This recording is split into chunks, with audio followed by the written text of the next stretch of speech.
Não tem outro assunto para a gente conversar além desse. Nós vamos repercutir aqui no programa de hoje o discurso que acaba de acontecer do presidente americano Joe Biden com o nosso time, Fábio Piperno, Marco Antônio Moreira da Costa, Jorge Serrão e o nosso Rodrigo Constantino. E eu já vou começar com você, Marco, querendo entender um pouco das consequências políticas disso. A gente ouviu agora o Piotto aqui no Entre Elias, justamente trazendo aí a avaliação mais técnica do professor Marcos Vinícius, mas eu quero um pouco de avaliação política nessa história. Nós temos as sanções impostas e de uma maneira muito clara e até incisiva por parte do presidente Joe Biden. Agora, esse custo que está sendo implicado à Rússia, ele compensa? É um custo-benefício que bate? Quais são os próximos passos agora dessa história, visto que no ambiente doméstico o Putin está reinando? Boa tarde, Paulo. Boa tarde a todos da audiência Jovem Pan, amigos da bancada. Nesse caso, Paulo, eu enxergo que existe uma tentativa do Putin ainda de fazer uma mesa de negociação, mas à maneira dele, né?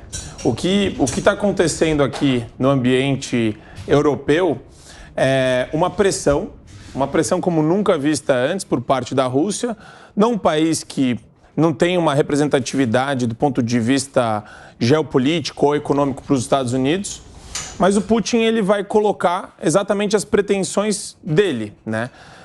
Pode ser a respeito de territórios separatistas, juntamente com a questão da Ucrânia ingressar na OTAN, até que, num determinado momento, os Estados Unidos eles vão, né, trabalhar essa questão da sanção econômica, mas eu duvido que o Putin não tinha pensado nisso.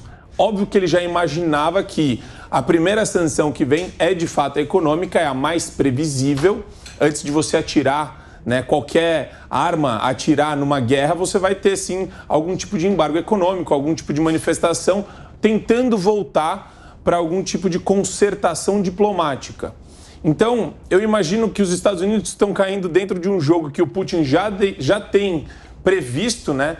Que seria a retomada de uma negociação, só que em termos que ele quer propor de maneira mais efusiva. Eu enxergo como uma estratégia dele nesse sentido. Ô, Serrão, eu fiz essa pergunta para o Marco justamente buscando entender um pouco a posição do Putin nessa história, porque ele continua avançando com os interesses dele, a maneira como ele vai aos poucos invadindo justamente a Ucrânia. O posicionamento americano, como o Marco bem disse, já era esperado. Agora, como é que a gente pode ver justamente esse custo para o Putin? Porque na terra dele as coisas estão extremamente positivas para o lado dele, né?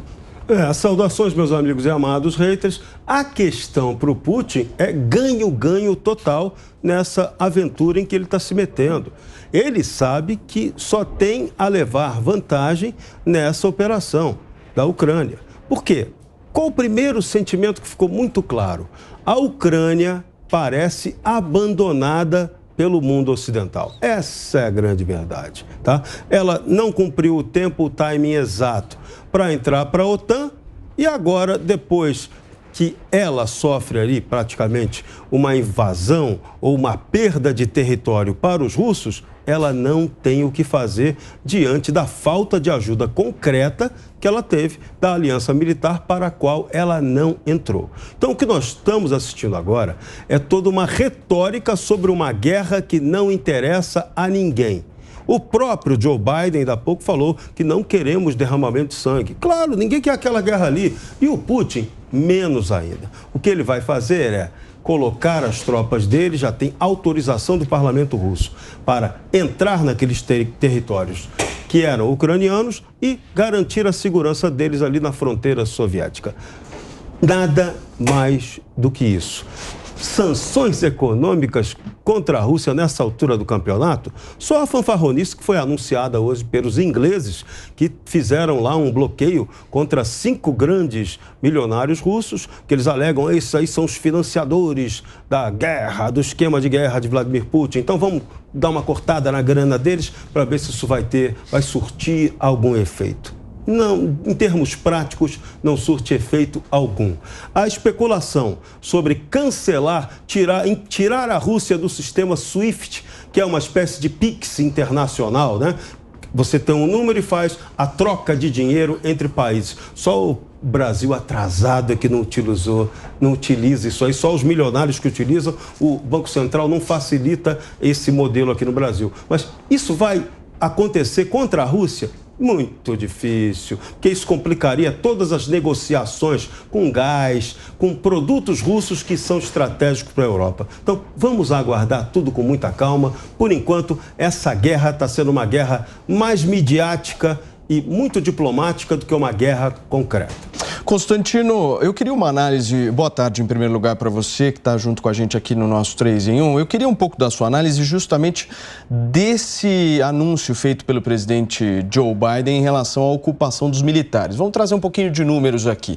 Nós estamos falando de 64 mil soldados americanos na Europa. Ele desloca mais de 30 mil, praticamente metade dos seus soldados justamente para esse conflito. Agora, isso tem uma razão, não é apenas uma questão do envolvimento e do atrito com a Rússia, né? Ele está dialogando, ou pelo menos tentando dialogar com o seu próprio eleitorado americano, porque se ele não faz isso, ele perde credibilidade, né, Consta? Paulo, boa tarde a todos. Sem dúvida, todo show do Joe Biden até agora é para consumo interno. Ele sabe, todo mundo sabe, que os Estados Unidos não vão sair em defesa da Ucrânia numa guerra com a Rússia. Isso não vai acontecer. Na verdade, aqui dentro dos Estados Unidos, inclusive a oposição republicana, conservadora, está dizendo que ele tinha que tentar intervir no Canadá, que está sob cada vez mais um regime tirânico do Justin Trudeau, sob o pretexto de medidas sanitárias, né? Não vai se meter numa guerra que não faz nenhum sentido para o americano, distante, para defender a Ucrânia, né? Então, o Putin sabe disso e está jogando com isso, né? Está jogando o xadrez dele. O que os Estados Unidos podem fazer, junto com o Japão, com a Europa, é subir o custo da anexação dos territórios que o Putin está de olho. E como é que faz isso? Por meio de sanções. Então, no final do dia, o Putin vai fazer uma escolha pragmática, racional, calculista. Ele vai botar lá sanções por algum período, mais os territórios que eu vou anexar e tomar para a Rússia. E mais um avanço no meu imperialismo aqui no tabuleiro de war. É mais ou menos isso que está acontecendo, né? Então, por isso mesmo, subiu também o risco de uma invasão, né? Já está na iminência. Porque o Putin sabe que não vai haver uma resistência desse patamar por meio dos Estados Unidos ou da OTAN mesmo. A OTAN já declarou basicamente isso. Agora, veja, existiria uma solução mais pacífica e inteligente se o Putin não fosse um cabra ruim, cara do mal, da KGB imperialista e comunista. Agora, qual é que seria essa solução? Faz um plebiscito de maioria qualificada, 2/3 aí, sei lá, para ver nas regiões separatistas se querem mesmo separar, e vamos todo mundo respeitar o resultado, porque eu sou a favor da secessão, se uma opção da maioria, imensa maioria do povo, e faz um plebiscito para ver se a Ucrânia, ou o que sobrar da Ucrânia, quer entrar na OTAN, e vamos respeitar o resultado. Isso o Putin não aceita. O Piperno, agora, avaliando sob o ponto de vista da praticidade, você acredita mesmo que no mundo, saindo de uma pandemia, nós possamos ter guerra? Não tem muito prejuízo econômico, financeiro envolvido na história e a gente não está diante justamente de apenas discursos políticos? Olha, Paulo, boa tarde aos colegas. Não, a gente não está só diante de discursos políticos. O Putin, ele toma, sim, ações concretas. O Ocidente fica de mãos atadas e tem pouco a fazer. Veja, ninguém vai cruzar o mundo para salvar a Ucrânia, como historicamente ninguém fazia isso nem em relação à Polônia. Veja, como preliminar aí da Segunda Guerra, antes da Segunda Guerra Mundial, houve um acordo Molotov-Ribbentrop, União Soviética e Alemanha, e isso acabou inclusive proporcionando aí que um pouco depois os nazistas tomassem a Polônia e não aconteceu absolutamente nada. Quer dizer, ninguém vai defender, ninguém vai sacrificar suas populações, exércitos em defesa desses países. Como não vai acontecer absolutamente nada em relação à Ucrânia. Veja, a gente tem alguns cenários. No mais pessimista deles, Putin invade a Ucrânia, as tropas russas ficam lá algum tempo, vai encontrar alguma resistência dos próprios ucranianos, mas isso não vai ser suficiente. A Rússia não vai querer arcar com uma guerra de longa duração e vai se dar por satisfeita, provocando então a secessão dessas duas províncias. E depois vai embora. Em contrapartida, o que o Ocidente vai fazer?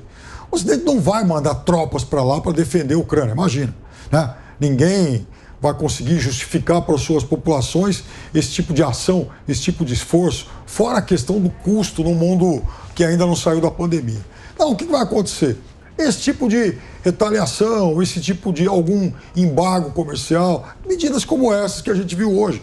E não há muito o que fazer, até porque, veja, Paulo, a Rússia, ela não é hoje um país que tenha, por exemplo, uma pauta de exportações muito sofisticada. Mas ela tem um produto que todo mundo quer. Aliás, ela tem dois.